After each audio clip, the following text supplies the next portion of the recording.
talking to you all here today. How's it going? So, hello and welcome to my TED Talk. So, I am Masuda and I'm a painter and I'm still a student and I do a lot of things actually. I like to explore any new thing that comes my way. And so this is me when I was 4 years old. And the reason I put this picture here today is that I really connect to her. I feel I'm very connected to my little self. And I think everything that I've achieved, everything that I've really, the way I see the world is through her eyes. I tend to, so yeah, so.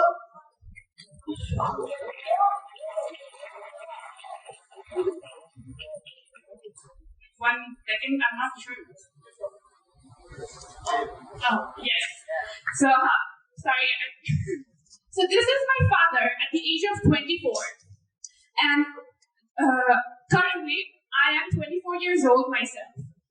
My father, at the age of 24, went to Japan. He worked as a sous chef in various kitchens, and he had to overcome the barrier of financial barrier. On the other hand, I keep on pointing.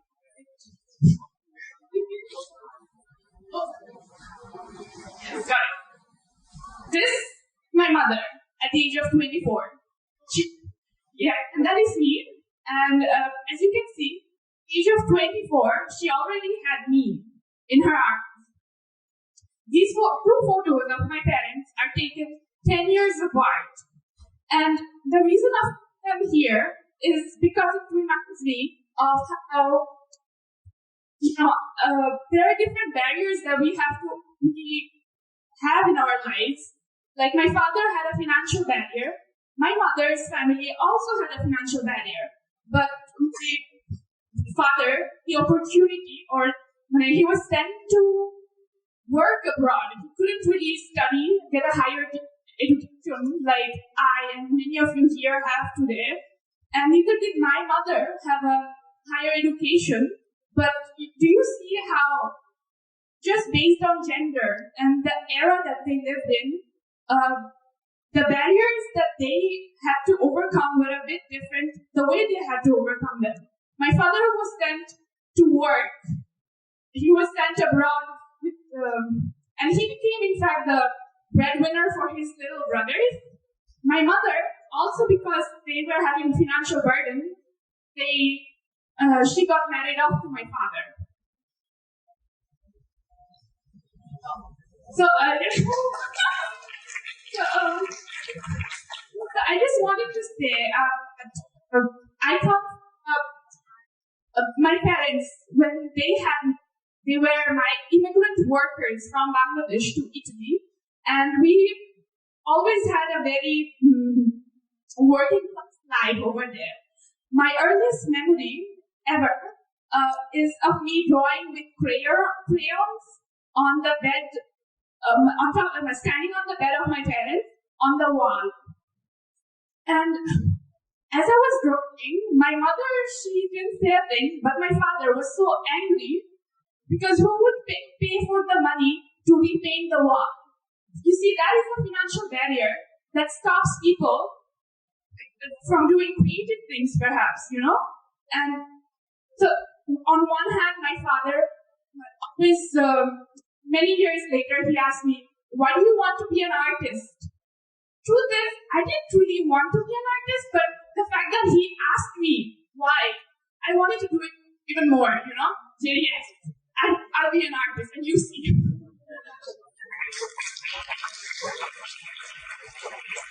But also, then again, years passed, and this is a wonderful meme that a follower of mine made, and it really struck me. I really liked it because my first ever art teacher might have been, at least not art teacher, if not first ever lesson of art that I really it really had an impact on me was from art attack. My parents divorced when I was only 4 years old, and my mother on her little bike, she would go to this another town. That's another story. But I remember vividly, I was very fond of drawing, and once when I was 5 years old, I was drawing on our dining table, and I saw this one art attack episode where the art attack man, he told us that no matter what, complete your drawing, And because it really stayed with me, because for the first time ever that day, I completed the entire drawing of a scenery. And I realized, he was saying that if you complete the drawing, no matter how you might think it's not pretty, it's not going to turn out nice, but it doesn't really matter. Even if it's not pretty, your task at this very moment is to complete the drawing. So it really, I have had the pleasure of having so many different lessons about art from the so many places that I've been. And when someone actually compared me to it back, it really made me very happy. So there are two barriers to creativity. Not only creativity, but I think anything really in life. Because too often we are too afraid to take the first step. We think, what if people don't accept my drawings? For example, I started in content on social media. I was very scared. I was like, for one entire year, I didn't really post any of my drawings because I felt they were not serious enough. So yes, being creative is you being on the lookout of what interests you. So what I mean by this is always. So right now, I'm trying to share ideas that I follow with my heart, and I know many of you are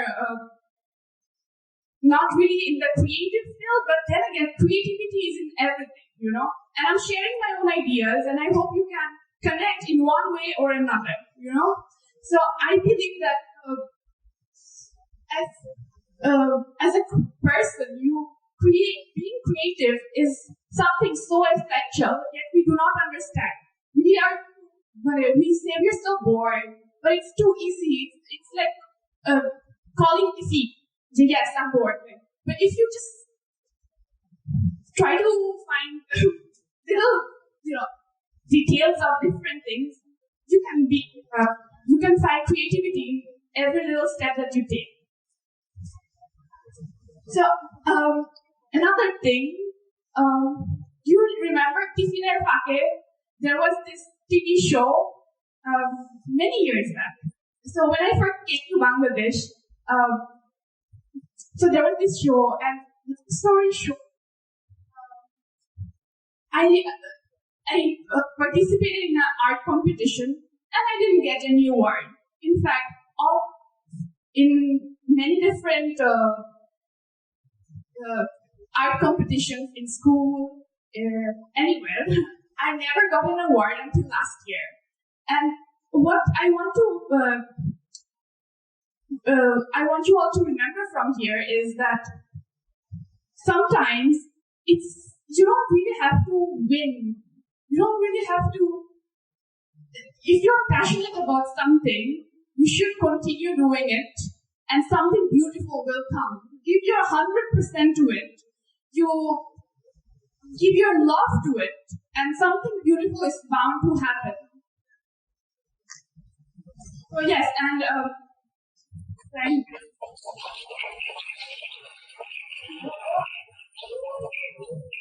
So here is another photo of me and Nanu Muni. Her name is also Masuda. I was named after her. So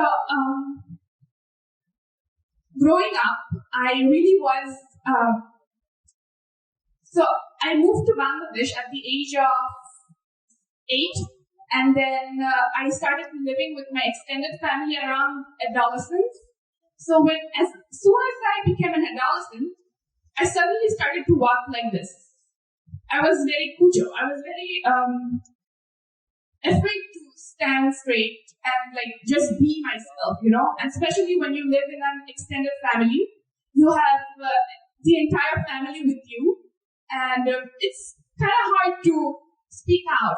For the longest time, I've been very insecure of the way I talk, and so. But then again, I was very blessed with a family that allowed me to travel across Dhaka city at a very young age. I was 16 when I was allowed to just visit galleries, go to coaching center by myself, whereas my other girls in my class were not allowed. So in one way, my nanumuni, my khalamuni, we all lived in the same extended family. They would tell me to, I even made a meme of that, I should have put it here. But on one hand, that is great. I really appreciate that. On another hand, I really wanted to also just wear Western clothes because that was cool. So I did, and also but I also wanted to go about Dhaka city in a manner that didn't really, in a way that I fitted in. So I didn't go full on Western clothes. I felt like if I was to walk in Dhaka city without anyone disturbing me, because there are so many creepy people, especially that target young women in the streets, and I faced that walking around at a young age around Dhaka city. I realized I wore very baggy clothes. I wore pants and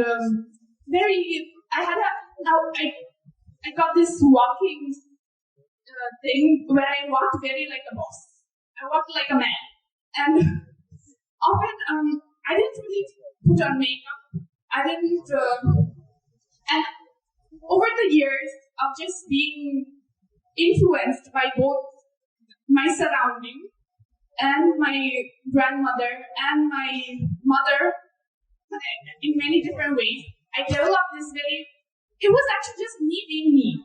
But society loves to put tags, and I didn't like tags. So when one of my friends' mother said, she said something very negative about me. Is she a Vijayaki? And I'm like, I don't really mind that. It's okay to be whoever you are in this beautiful world, right? But so comments like that culminated to me to many different things. And over the pandemic, I attended a beauty pageant. So I was very curious about what it would be like to be feminine. And during the repetitive online classes in the pandemic, I just didn't like the back routine. Wake up, study, eat, have some food, sleep. Wake up, study, have some food. So I decided to just do something to drop the course. Because my midterms were approaching, and I went back-to-back traveling across Cox's Bazar by the end of 2021, in the middle of 2021. So I thought, okay, maybe I should. And another very important point, I thought, why is it that people say beauty pageants aren't nice? What if I just go in myself? Since it's not clear to me, I see how it's the whole concept of judging someone by their looks is very problematic. I agree. And I thought it would be very interesting if I went in and just checked it out and see what it's actually like, so that someday when I have grandkids, I can tell them, by the way, I want to sign up for a beauty pageant. And I went in there, and I made it to the top 10. Thank you. But it's something that actually was very bad for my mental health. In the beauty pageant, I saw how not the media at large, but a certain circle works, and the competition was very high, and I didn't really enjoy partaking in it. And I remember in the semi-finals, I was standing my mic like this, and there were 3 judges in front of me. And they asked me, in all seriousness, why did you come to pageantry? That was the first time that I actually thought about it. Why is it that I'm here? I kind of signed up as a joke. So I went to curiosity. That was an honest answer. And I went in, and as I told you, my experience wasn't the best. So, curiosity killed the cat. I'm the cat. Meow.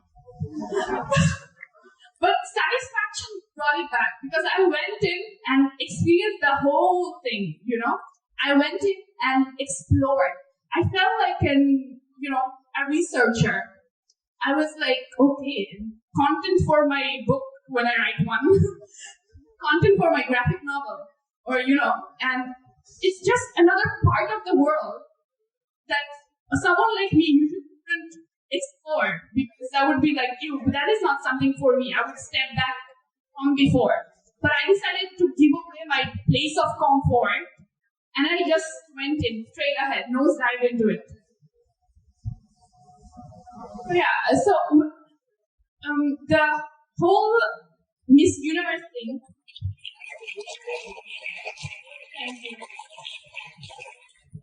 So the whole Miss Universe thing was very terrible for my mental health overall because should I say this? I will talk about this here. After I got back from the Miss Universe thing, men in power, producers, directors, or things like that, they would be like, hey, would you like to have dinner? No, before that, they would be, hey, let's have some adda sometime. Let's talk about life, philosophy, and I don't know, rocket science. And why don't you come? And I'm like, okay, adda. When they said adda, I said, sure, why not?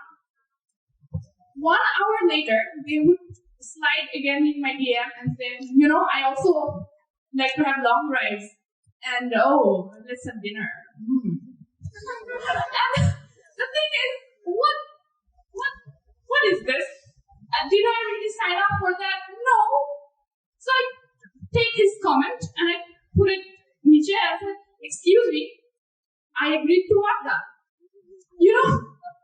What is this? So that was a very pathetic part of my life, and that actually happens. That's part of the culture here. And not only here, but in the world, I think, I'm sure of it. So I had a first-hand experience of that. And then, when I was in my lowest of lows, suddenly, one of my closest friends, he kept pushing me to apply to this undergraduate award. Bless him. And I applied, and I won. To my own amazement, Global Undergraduate Award, Regional Award, especially linguistics. But, receiving this award really made my self-confidence soar. I felt like I'm also capable of this. Because I'm a person who failed her A-levels, who taught herself sociology and English in my own A-levels, failed the first time, tried again, and made it.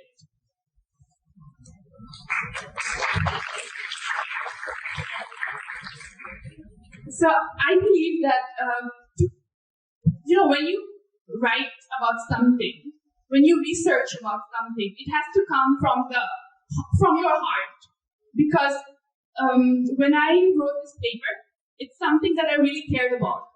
And it made me write so beautifully. So the topic of my paper was very long. Muhammad Yunus versus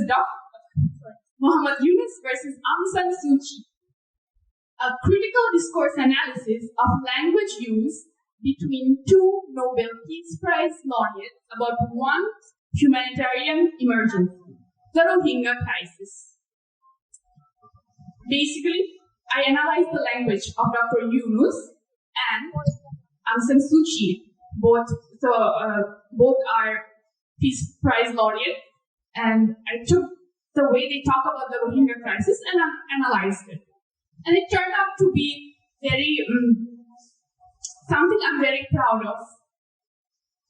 So yes, basically, I think you should really look for as many topics as you can, just search, and when you write your thesis or do any kind of research, you should feel from the heart that this is something that I would like to work on.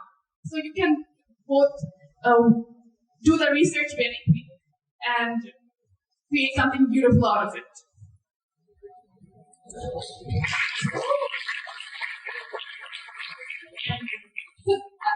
In all my life, as I mentioned earlier, I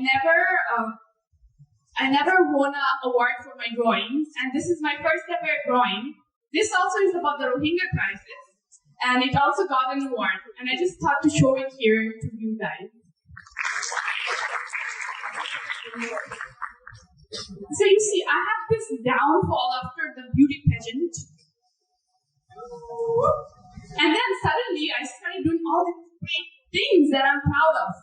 Personally, I wrote a comic book for children with UNDP. It's called Gandhuraj. It's about a little ghost that is a garbage smell ghost, and basically it talks about solid waste management, and it's been distributed for 10,000 copies in Cox's Bazar and Nokia. And thank you. And so I just wanted to show you just paintings that I'm very proud of.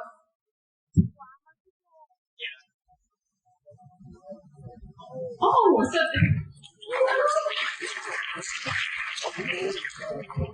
growing up in Italy, I always heard about Grimm's fairy tales and very Western stories, fairy tales. And back in 2018, I thought that I should really explore stories from our subcontinent as a Bengali. And in that year, the art challenge Inktober was very popular. And I thought of this idea in the back of my mind. What if I made a drawing challenge where every month, just like Inktober, I drew one character from the Bengali stories, from Thakurmar Jhuli, And that's how I created the art challenge, which is called Thakurmar July. So every year in July, I draw 31 characters of Thakurmar Jhuli. And so this is another thing that I do. So, I'm very spontaneous with the things that I do. I attended a beauty pageant. I created the art challenge. And I've seen that the more spontaneous I am, the more I connect to my 5-year-old self, the more great ideas come out of me, And one day I was walking towards Dhanmondi and I spotted a pink car in, I think, Pantapod. And I spotted another pink thing, a pink CNG. And I took a photo of it. And I took a photo of a center fruit packet lying on the ground. And so started a revolution, and I had over 5,000 posts that various people just send me every day about pink things in Dhaka. # spotting pink in Dhaka.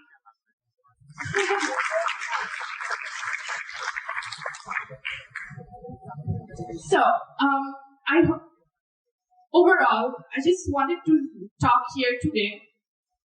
Based on my own experiences, these have worked for me. I've always pushed myself for a little more. So if you want to take away something from the things I've said here today, I would like to tell you, always push yourself a little, There's a story where this boy drowns in the river, and is standing nearby, thinking, I should save him. Next to him is another man, and he already goes in and saves the kid. Once he's back, so everyone's congratulating him. Wow, so courageous. You saved the kid. And the man is like, but who pushed me? Who pushed me? I didn't go there myself. So, in a similar fashion, I would say, sometimes there are people that push you. Like, your parents might tell you, study, and then end up doing great results. But other times, you have to push yourself, Growing up, I never had someone to tell me how to study. Like, my mother told me, do your homework. If you don't, it's okay, you don't do your homework. Like, she really left education to myself. She said, study from a point of interest. It's okay if you do not study. And so that has always made me very responsible, I think. But in a way, I kind of wish maybe a little push would have been good. But when I grew up, then I realized I have to push myself. So that's what I do. And it's okay to fail. Like, for me, the beauty pageant was was very, I didn't like it really. But, the experience itself was something that really made me, the experience was something that I learned a lot of things from. I met so many wonderful people. I learned a lot from it. So it's okay to fail.